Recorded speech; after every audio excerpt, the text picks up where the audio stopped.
Hello दोस्तों, good morning. स्वागत है एक बार फिर से आप सभी का एमजेड एजुकेशन में। दोस्तों आज है 2 मई। आज की वीडियो में हम लोग बात करेंगे 2 मई 2022 के मोस्ट इंपॉर्टेंट करंट अफेयर के क्वेश्चंस के बारे में। वीडियो अगर पसंद आए तो वीडियो को लाइक और शेयर जरूर कर देना। चैनल पर नए आए हो चैनल को सब्सक्राइब करके बेल आइकन को जरूर प्रेस करना, जिससे आने वाली वीडियोज़ का नोटिफिकेशन आप तक पहुँचता रहे।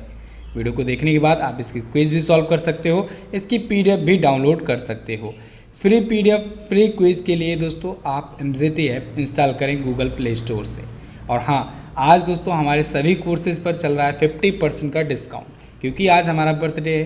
तो सबसे पहले तो आप लोग विश कीजिए हमारे अच्छे स्वास्थ्य की कामना के लिए। और इसके बाद अगर जिसको भी कोई सा भी कोर्स लेना है तो आपको 50% का डिस्काउंट मिलेगा। कूपन कोड में आपको यूज़ करना है बर्थडे। ध्यान रखिएगा, बर्थडे लिखेंगे कैपिटल लेटर में विदाउट एनी स्पेस, तो आपको मिलेगा ये ऑफ़र। यहाँ पर आप बहुत सारे वीडियो कोर्सेज हैं, जैसे CBT 2 बैच है और GS स्पेशल है, लेखपाल का है, ग्रामीण परिवेश इंडिविजुअल है, हिंदी का इंडिविजुअल है। अगर आप बहुत सारे इंडिविजुअल्स लेना चाहते हैं तो वो भी कोर्सेज ले सकते हैं। इसके अलावा हमारी ई-बुक्स भी आप ले सकते हैं 50% ऑफ पर। तो आप देर मत कीजिए, इस ऑफर का फ़ायदा उठाइए। तो चलिए शुरू करते हैं आज की वीडियो। पहले कल के क्वेश्चंस का रिवीजन कर लेते हैं क्विकली, कहीं भूल न जाओ आप। तेलंगाना सरकार ने युवाओं और महिला उद्यमियों को डिजिटल अर्थव्यवस्था का लाभ पहुंचाने के लिए गूगल से समझौता किया है। और वहीं महाराष्ट्र दोस्तों माइग्रेशन ट्रैकिंग ऐप विकसित करने वाला पहला राज्य बन गया है। अटल सुरंग, इस सुरंग को IBC बेस्ट इंफ्रास्ट्रक्चर प्रोजेक्ट का पुरस्कार मिला हुआ है। भारत की सबसे लंबी ये सुरंग है। SBI के किस पूर्व अध्यक्ष को इंडिफी टेक्नोलॉजी का सलाहकार नियुक्त किया गया? तो रजनीश कुमार को नियुक्त किया गया है। वहीं बैंक ऑफ बड़ौदा ने अभी वरिष्ठ नागरिकों के लिए एक Bob word gold feature launch किया है। अंतर्राष्ट्रीय जैज़ दिवस 30 अप्रैल को मनाया गया। और अमित शाह जी पर लिखी गई पुस्तक अमित शाह अनि भजा पाई वच्चल, इसका विमोचन किया है देवेंद्र फडणवीस ने। आयुष्मान भारत प्रधानमंत्री जन आरोग्य योजना के तहत 100% घरों को कवर करने वाला पहला जिला बन गया है सांबा। ये है जम्मू एंड कश्मीर में। पेरू सरकार का सर्वोच्च राजनयिक पुरस्कार मिला है आर्देशिर BK दुबास को। और वहीं RBL बैंक के पूर्व प्रमुख अंशुल स्वामी दोस्तों ये शिवालिक स्मॉल फाइनेंस बैंक के नए MD और CEO बन गए हैं। इतना क्लियर है। चलिए अब देख लेते हैं लास्ट डे के क्वेश्चंस को भी। नेस्कॉम की पहली महिला अध्यक्ष कौन थी? रेखा मेनन थी। हालांकि अब ये अध्यक्ष नहीं है। अब कौन है ये भी आप कमेंट करके बताएंगे। अभी 2 दिन पहले बताया था मैंने। एशियाई कुश्ती चैंपियनशिप 2022 में भारत के लिए एकमात्र गोल्ड किसने जीता है? रवि कुमार दहिया ने जीता। चलिए अब बात करेंगे आज के दिन के शानदार क्वेश्चंस की। आज का पहला क्वेश्चन है, विश्व श्रमिक दिवस कब मनाया जाता है? World labour day. तो ये दोस्तों 1 मई को मनाया जाता है। प्रत्येक वर्ष 1 मई को विश्व श्रमिक दिवस मनाया जाता है। बहुत इंपॉर्टेंट डे होता है दोस्तों। लेबर्स को सम्मान देने के लिए, उनको उनका हक दिलाने के लिए, इसके अलावा उन्हें सुरक्षित रखने के लिए और पूरे अभी तक में जो भी प्रोजेक्ट्स बने हैं उसके प्रति उनके बलिदान जो हुआ है उसको याद करने के लिए ये दिवस मनाया जाता है। भारत में इसे मई दिवस के रूप में भी हम लोग जानते हैं। 1923 से मई दिवस भारत में मनाए जाने की शुरुआत हुई थी। इसके लिए एक ऑर्गेनाइजेशन है ILO, इंटरनेशनल लेबर ऑर्गेनाइजेशन, अंतर्राष्ट्रीय श्रम संगठन। इसकी स्थापना 1919 में हुई थी। जिनेवा में इसका हेडक्वार्टर है। और अभी हाल फिलहाल में नए अध्यक्ष बने हैं गिलबर्टो हैंगबो। इससे पहले गाय राइडर थे। ओके, अगला देखते हैं। हाल ही में न्यू स्पेस इंडिया लिमिटेड ने उपग्रह प्रक्षेपण के लिए किससे समझौता किया? तो न्यू स्पेस इंडिया लिमिटेड ने दोस्तों सैटेलाइट की लॉन्चिंग के लिए अभी OneWeb के साथ समझौता किया है। एक्चुअली में ये OneWeb का ही सैटेलाइट लॉन्च करने जा रहा है। न्यू स्पेस इंडिया लिमिटेड जो है ये एक स्पेस कंपनी है दोस्तों, जैसे इसरो, नासा वगैरह है, SpaceX है, ऐसे ही ये भी है। ठीक है, अंतरिक्ष एजेंसी है। तो ये अंतरिक्ष एजेंसी जो है इसका काम क्या क्या होता है या क्या क्या ये फीचर्स, क्या क्या सर्विसेज देती है? तो देखिए, PSLV प्रोडक्शन में काम आती है, SSLV मैन्युफैक्चरिंग में, लॉन्च सर्विसेज में ये यूज़ की जाती है, सैटेलाइट बेस्ड सर्विसेज ये प्रोवाइड करती है, सैटेलाइट बिल्डिंग एंड सब सिस्टम को ये विकसित करती है। तो इसी के तहत ये सैटेलाइट अब छोड़ेगी। किसका? OneWeb का। OneWeb दोस्तों लंदन की कंपनी है। लंदन की कंपनी तो है लेकिन मालिकाना जो है वो भारतीय एयरटेल के पास है, यानी इंडियंस के पास है। इसका जो ज़्यादा शेयर है 42% के आसपास में शेयर।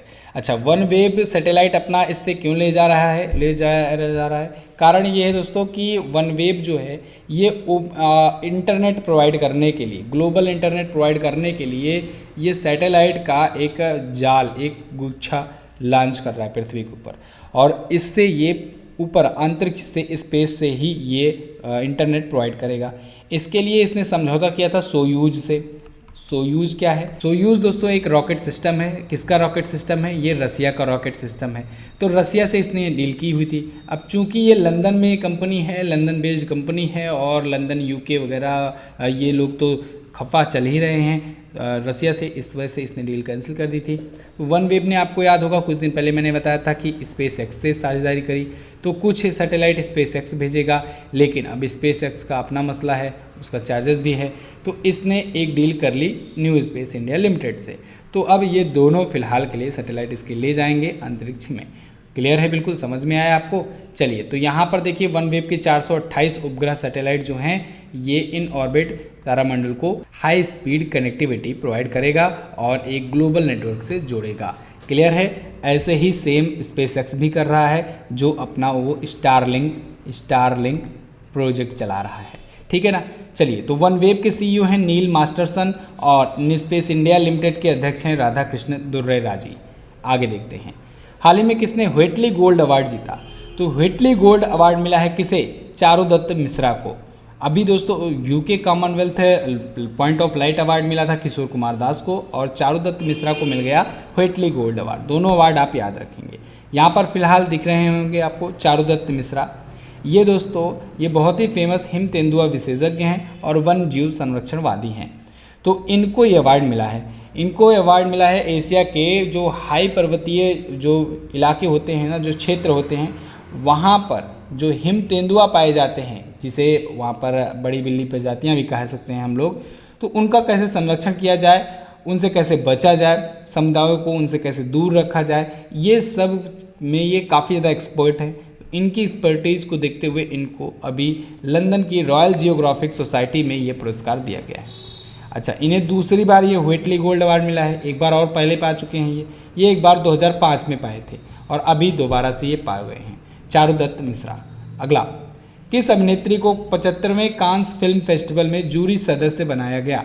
तो दोस्तों अभी दीपिका पादुकोण को 75वें कांस फिल्म फेस्टिवल के जूरी मेंबर के रूप में चुना गया है। दीपिका पादुकोण यहाँ पर दिख रही हैं, एक्ट्रेस हैं ये। अच्छा, ये ऐसा नहीं है कि पहली ये बनी हुई हैं अभिनेत्री भारतीय, इससे पहले बहुत सारी भारतीय अभिनेत्रियाँ, बहुत सारी भारतीय हीरोइंस जो हैं ये इसमें शामिल हो चुकी हैं, जूरी मेंबर्स बन चुकी हैं, जैसे शर्मिला टैगोर, नंदिता दास, ऐश्वर्या राय बच्चन, विद्या बालन और भी बहुत सारे लोग। ठीक है। मृणाल सेन दोस्तों ये सबसे पहले बनी थी। 1982 में कांस में जूरी मेंबर के रूप में सेवा देने वाली ये पहली भारतीय थी। इनका नाम पूछा जा सकता है, मृणाल सेन आप याद रखेंगे। क्लियर है? अच्छा, ये लॉ ऑरल की ब्रांड एम्बेसडर हैं अभी दीपिका पादुकोण। तो ब्रांड एम्बेसडर के रूप में कई बार इस समारोह में हिस्सा ले ही चुकी हैं ऑलरेडी, लेकिन इस बार ज्यूरी मेंबर होगी। अगला, हाल ही में चर्चे में रही पुस्तक not just a night watchman, इसके लेखक कौन है? इसको लिखा है विनोद राय ने। Not just a night watchman, ये दोस्तों क्रिकेट से संबंधित बुक है, और क्रिकेट से संबंधित बुक्स जो होती हैं वो पूछी जाती हैं, तो इम्पोर्टेंट बुक है, इसको आप याद रखेंगे। Not just a night watchman, my innings in the BCCI, ये पुस्तक विनोद राय जी ने लिखा है। एक्चुअली में दोस्तों विनोद राय जी जो हैं ये कैग थे, 11वें कैग थे, comptroller and auditor general of India थे। पद्म भूषण से भी सम्मानित हो चुके हैं। ये दोस्तों जब BCCI के सुप्रीम कोर्ट के द्वारा जब एडमिनिस्ट्रेटर्स का कमेटी नियुक्त किया गया था, तो उसमें ये मेंबर थे और अध्यक्षता कर रहे थे। तो 33 महीनों के कार्यकाल के लिए ये अध्यक्ष रहे उस कमेटी के, और उसमें इनका काम ये था कि BCCI में जो भ्रष्टाचार हो रहा था उस समय उसको रोकना, साथ ही साथ अगर मान लीजिए कोई फिक्सिंग वगैरह का जो केस आता था उसको कंट्रोल करना, तो ये इनका काम था। तो इन्होंने वो सारा एक्सपीरियंस इस बुक में लिखा हुआ है। Not just a night watchman नाम की पुस्तक अपनी लिखी हुई है। 2016 में इनको पद्म भूषण से सम्मानित किया गया था। क्लियर है? अगला, टाटा ग्रुप द्वारा एयर एशिया का किस में विलय किया जाएगा? तो टाटा ग्रुप जो है वो एयर एशिया का एयर इंडिया में विलय करने पर लग गई है, क्योंकि एयर इंडिया का अभी हाल ही में एक्विजिशन किया इसने 18,000 करोड़ में दोस्तों, इसने 100% एक्वायर कर लिया एयर इंडिया को भारत सरकार से। एयर इंडिया पर 60,000 करोड़ का ऑलरेडी डेप्ट है, लेकिन इसके बाद 18,000 करोड़ में इसे खरीद लिया। तो अब इसको प्रॉफिटेबल में लाने के लिए, प्रॉफिटेबल बनाने के लिए ये टाटा की जिम्मेदारी है। तो टाटा क्या कर रहा है, अपना ही जो एयर एशिया है उसके साथ इसका विलय कर दिया है। कुछ महीनों पहले टाटा एयर एशिया में अपना हिस्सेदारी बढ़ाया था, 67% कर दिया था दिसंबर 2020 में। उसके बाद अभी जनवरी 2022 में 18,000 करोड़ में एयर इंडिया को खरीद लिया। तो यहाँ पर अब इसकी हिस्सेदारी तो ज़्यादा है ही, 67%, बहुत बड़ी हिस्सेदारी होती है। तो अब विलय करने से इसे कोई मना करेगा नहीं। तो अब इन दोनों को जब विलय कर दिया जाएगा तो एयर इंडिया जो भी है ये भी धीरे धीरे पटरी पर आ जाएगी, ठीक है ना, धीरे धीरे प्रॉफिटेबल में आने लगेगी। अगला, एशिया बैडमिंटन चैंपियनशिप में पीवी सिंधु ने कौन सा पदक जीता? तो पीवी सिंधु ने जीता है दोस्तों ब्रॉन्ज मेडल। अभी एशियाई बैडमिंटन चैंपियनशिप हुआ, इसमें पीवी सिंधु जो कि भारत की स्टार शटलर हैं, ये जापान की अकाने यामागुची से हार गई सेमीफाइनल में।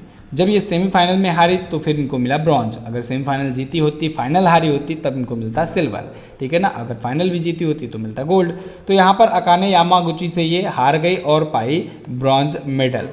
फिलहाल ये इनका दूसरा कांस्य पदक है, दूसरा ब्रॉन्ज मेडल है। इससे पहले भी ये एशियन चैंपियनशिप में 2014 में ये ब्रॉन्ज जीत चुकी हैं।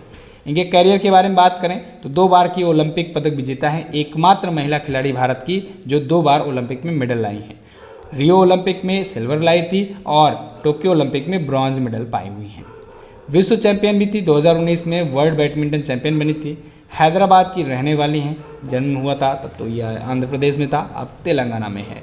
क्लियर है। अगला देखते हैं। अच्छा, पीवी सिंधु का पूरा नाम पूछा जाए तो आप बताएंगे पुरसेला वेंकटा सिंधु। अगला, हाल ही में स्लोवेनिया के प्रधानमंत्री कौन बने हैं?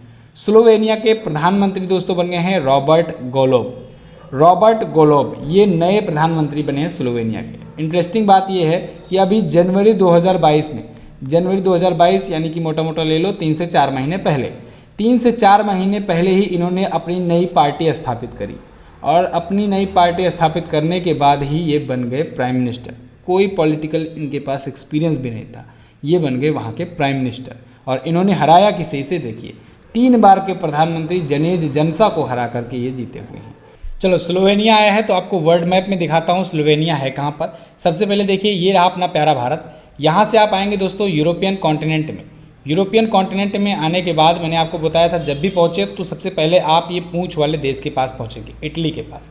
इटली को रेफरेंस मानिए तो आप बहुत आसानी से यूरोप को पढ़ सकते हैं, समझ सकते हैं। इटली के ऊपर देखो, यहाँ पर है क्रोएशिया और ऑस्ट्रिया के बीच में है स्लोवेनिया। ये जो कंट्री है, ये जो छोटी सी कंट्री है, ये है स्लोवेनिया। स्लोवेनिया की कैपिटल क्या होती है? यहाँ की कैपिटल होती है दोस्तों ल्युब्लियाना। क्या होती है? ल्युब्लियाना। अगला क्वेश्चन है, किस देश को संपत्ति अधिकारों की प्राथमिकता निगरानी सूची में रखा गया? तो अभी हाल ही में अमेरिका द्वारा चाइना, रसिया, इंडिया और भी 4 देशों को संपत्ति अधिकारों की प्राथमिकता निगरानी सूची में रखा गया है। उपरोक्त तो सभी ऑप्शन यहाँ पर लगा देंगे। यहाँ पर देखिए, अमेरिका ने एक लिस्ट जारी की हुई है जिसमें प्रायोरिटी वॉच लिस्ट और वॉच लिस्ट 2 प्रकार के इसमें कैटेगरी डिसाइड करी हुई है। इसमें प्रायोरिटी वॉच लिस्ट में दोस्तों 7 देशों को इसने शामिल किया हुआ है। 7 देशों में Argentina, Chile, China, India, Indonesia, Russia और वेनेजुएला शामिल है। अब इन देशों को ये प्रायोरिटी के रूप में रखा है इसलिए क्योंकि इसका फोकस ये है कि इस साल, अगला साल जो ये आने वाला है, इसमें इन देशों से संबंध मजबूत करना ये इसकी प्राथमिकता होगी। किसकी? अमेरिका की। तो इन 7 देशों को अपनी इंटेलेक्चुअल प्रॉपर्टी के संरक्षण प्राथमिकता निगरानी सूची में इसने रखा हुआ है। क्लियर है बिल्कुल। तो ये चीज़ें आप याद रखेंगे। अच्छा, ये एक बात और बहुत तेज़ी से चर्चे में आ रही है, इस रिपोर्ट को स्पेशल 301 रिपोर्ट कहा गया है। ये पूछा जा सकता है कि स्पेशल 301 रिपोर्ट जो अभी हाल ही में चर्चे में थी, ये किससे संबंधित है? तो आप बताएंगे सिंपली कि इसके तहत अमेरिका जो है ये बौद्धिक संपदा अधिकारों को लेकर के ये लिस्ट जारी किया है देशों की, जिनको ये प्रायोरिटी देगा, जिनसे संबंध मजबूत करने को प्रायोरिटी देगा। ठीक है, तो इसमें 7 देश जो हैं ये दोस्तों प्रायोरिटी वॉच लिस्ट में है, बाकी कई देश वॉच लिस्ट में है केवल। क्लियर है? समझ में आया आपको? चलिए आगे देखते हैं। हाल ही में किस खिलाड़ी ने खेलो इंडिया यूनिवर्सिटी गेम में तैराकी में 7 स्वर्ण जीता? तो खेलो इंडिया यूनिवर्सिटी गेम्स में तैराकी में शिव श्रीधर ने जीत लिया है 7 गोल्ड। आप देखिए, ये नाम नोट कर लीजिए दोस्तों, फ्यूचर में ओलंपिक में बड़ा काम आने वाला है। मैं आपको बहुत बार बता भी रहा था, तैराकी एक ऐसा गेम है दोस्तों जहाँ से इंडिया को अपना पॉइंट टेबल में इम्प्रूवमेंट लाने का मौका मिल सकता है। पॉइंट टेबल में हम लोग और बेहतर स्थिति कर सकते हैं अगर हम लोग तैराकी पर फोकस करेंगे, क्योंकि तैराकी एक ऐसा गेम होता है जिसमें 8 से 10 मेडल आप एक खिलाड़ी से पा सकते हो। अगर कोई एक खिलाड़ी आप तैयार कर दिए, अच्छा कर दिए, तो वो एक अकेला खिलाड़ी भी 8 से 10 गोल्ड ला सकता है। यहाँ पर देखेंगे आप शिव श्रीधर 7 गोल्ड अकेले जीते ये। इसके अलावा सिर्फ 7 गोल्ड ही नहीं जीते हैं, 7 गोल्ड जीते हैं, 2 सिल्वर भी ये जीते हैं। तो समझो 9 मेडल तो इनका अकेले का हो गया। और भारत ने ओलंपिक में टोटल कितना जीता था? 7 मेडल। यही ये कारण है जिस वजह से खेलो इंडिया गेम्स आयोजित कराए जा रहे हैं, जिससे युवाओं को निखारा जा सके, युवा टैलेंट को लाया जा सके जगह जगह से। खेलो इंडिया यूनिवर्सिटी गेम शुरू किया गया, खेलो इंडिया यूथ गेम शुरू किया गया, खेलो इंडिया हॉकी गेम शुरू किया गया, जिससे बेस्ट से बेस्ट जो टैलेंट है उसको निखारा जा सके, उसको और अच्छे से तैयार किया जा सके ओलंपिक के लिए। तो यहाँ पर देखो खेलो इंडिया यूनिवर्सिटी गेम 1000 बार आपको बता चुका हूँ, कर्नाटक में दूसरा संस्करण हो रहा है, पहला संस्करण भुवनेश्वर में हुआ था। तो अभी ये चल रहा है, तो चल रहा है। इसका आखिरी दिन जो आया, आखिरी दिन में 7 गोल्ड अकेले जीत लिया शिव श्रीधर ने, ठीक है। जबरदस्त तैराक हैं। अब ये समाप्त हो गया है, तो इस पर मैं आपको एक अलग से वीडियो दूंगा खेलो इंडिया यूनिवर्सिटी गेम पर। उस पर सारे क्वेश्चन जो बनेंगे वो आपको पूरा बता दूंगा। बाकी खेलो इंडिया यूथ गेम, खेलो इंडिया यूनिवर्सिटी गेम, ये सब चीज़ें के बारे में आपको बेसिक पता ही है कि जो अगर कोई मेडल लाता है तो उसको दोस्तों 8 साल तक 5-5 लाख रुपए दिए जाते हैं, जिससे वो अपना बेहतर प्रिपरेशन कर सके ओलंपिक के लिए, ठीक है ना। चलिए, तो अब बस रखते हैं इतना ही वीडियो में। ये थे टॉप 10 करंट अफेयर आज के दिन के। आई होप आपको वीडियो आई होगी पसंद आई है तो लाइक और शेयर कर दीजिए। क्वेश्चन ऑफ द डे में आज के लिए आपका पहला क्वेश्चन है, आयुष्मान भारत योजना की शुरुआत कब हुई? अगला, द कस्टोडियन ऑफ ट्रस्ट नामक पुस्तक किसने लिखी है? इसके अलावा आपको कूपन कोड आज याद रखना है, बर्थडे, ठीक है ना। बर्थडे है तो बर्थडे का कूपन कोड है, इसको यूज़ करेंगे तो ई बुक हो या फिर हो वीडियो कोर्स, आपको मिलेगा दोस्तों 50% का डिस्काउंट।